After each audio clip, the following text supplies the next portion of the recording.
And are you refreshed? Good. Now what?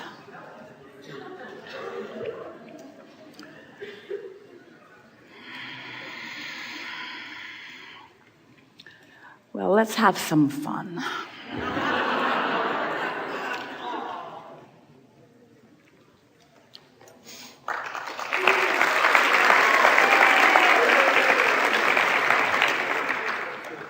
Hello, Abraham.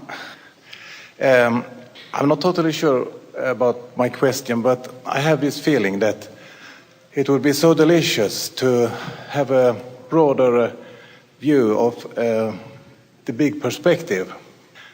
I mean, development and expansion of thought and universe, like the big perspective.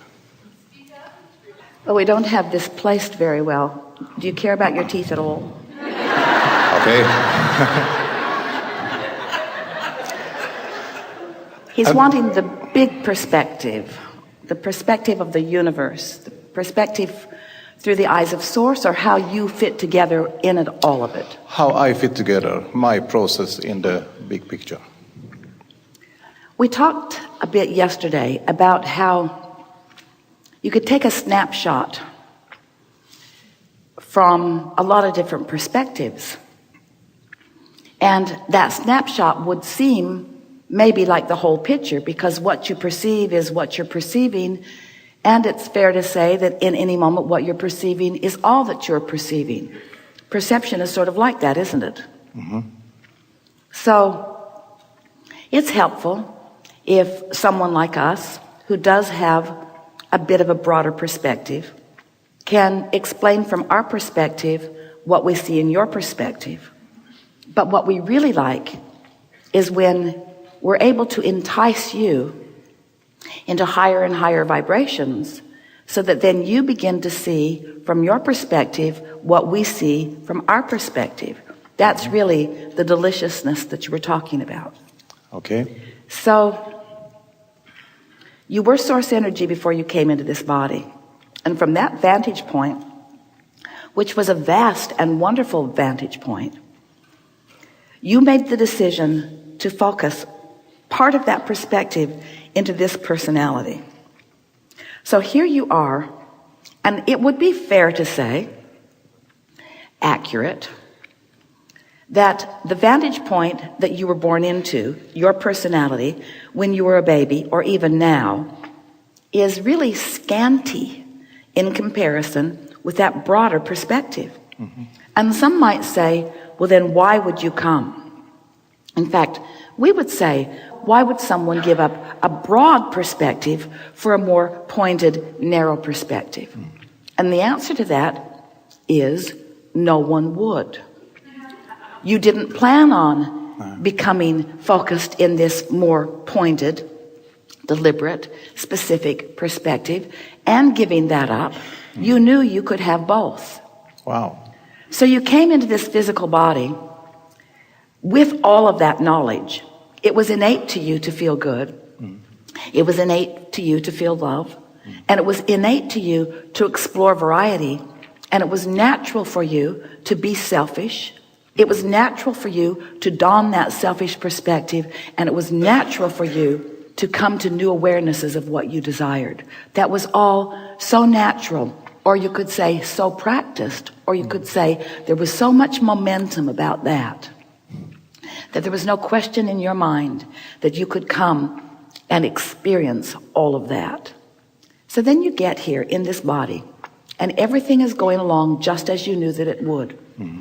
You are exploring contrast, and you are, in your selfish nature, which is the only one you have because you do not have the ability to see other than through the eyes of self. Mm-hmm. You came to conclusions, new perspectives, and new desires. And through sifting through contrast, you launched all kinds of deliberate and indeliberate ideas of what would be better from your vantage point. Now the source, this non-physical source from which you came, has been with you every step of the way in that. And so each time you came to a new conclusion about what was desired, Source came to that same conclusion about it as well. rode the rocket of desire. And then there was the first potential split, too strong of word, separation, too strong of word, vibrational variance, pretty good, between what Source now knew and what you know. Because if you're like most humans, in knowing what you don't want, you automatically know what you do want, and Source goes right there. But most humans beat the drum of what they don't want longer, which causes more of a separation. Now, why do you do that? Mostly it's because you haven't yet convinced yourself that you get to choose and that it will come.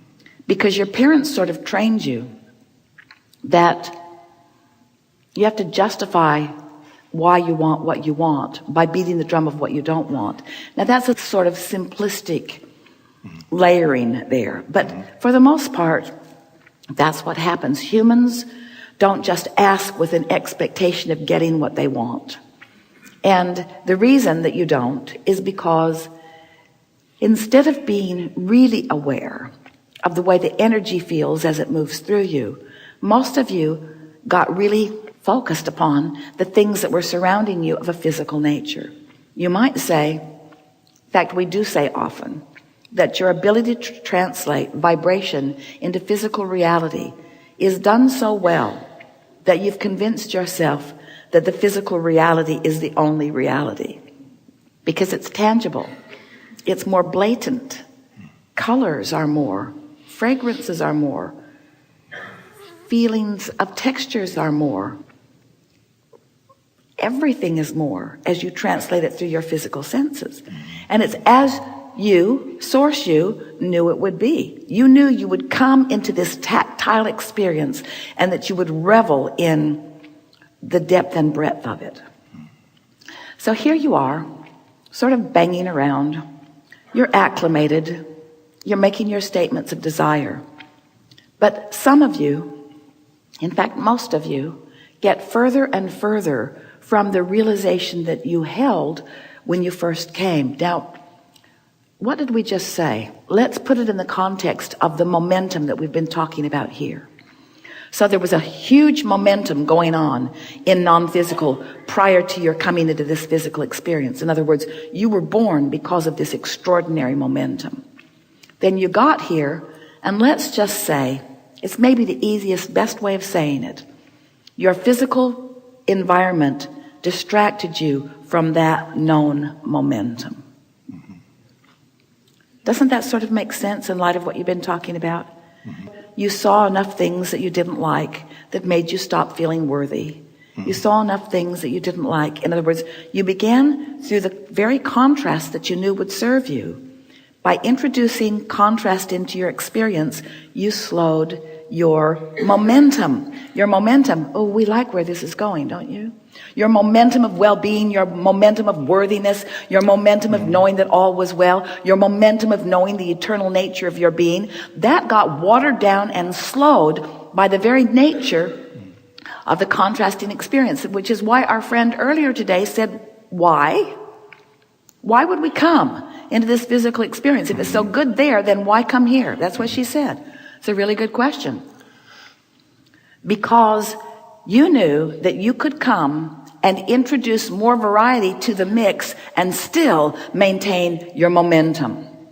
You knew that you could sift out of the variety new desires and that Source would ride the rockets of that momentum. You knew that you were born with guidance and that you could discover the alignment with the momentum that felt the best. You knew that you could figure it out step by step. And you knew, most of all, you knew it would be fun. Most of all, you knew that it would be delicious to do just that.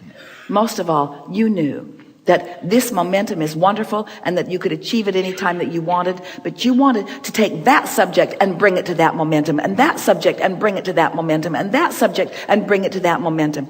You wanted to take all of the subjects that you might find interest in and purify them and clarify them and lay new pipes about them and bring them to that momentum, because you knew that if you could find a subject and a vibrational alignment that was in harmony with who you really are, with resonance of who you really are, that you could introduce personally through your own vessel the vibration, the energy, the beingness of source to specific subjects that were of interest to you. Wow. And you said, ooh, this could be good. Yeah.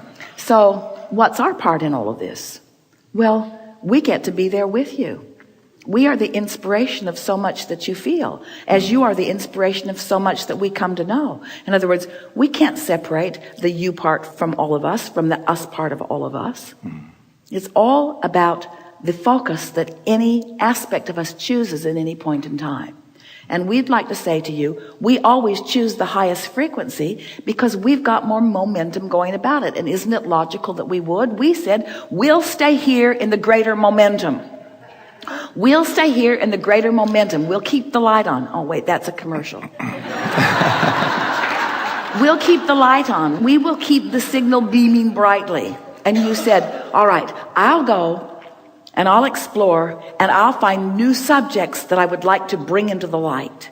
And we say, yes, you go and we'll be right there with you. And we promise that if you care about the way you feel, you will never lose your way. And together we'll take thought and experience and exposure and expansion beyond that which it has ever been before. And it will be so fun in the process. That's the best description of the big picture. Yeah.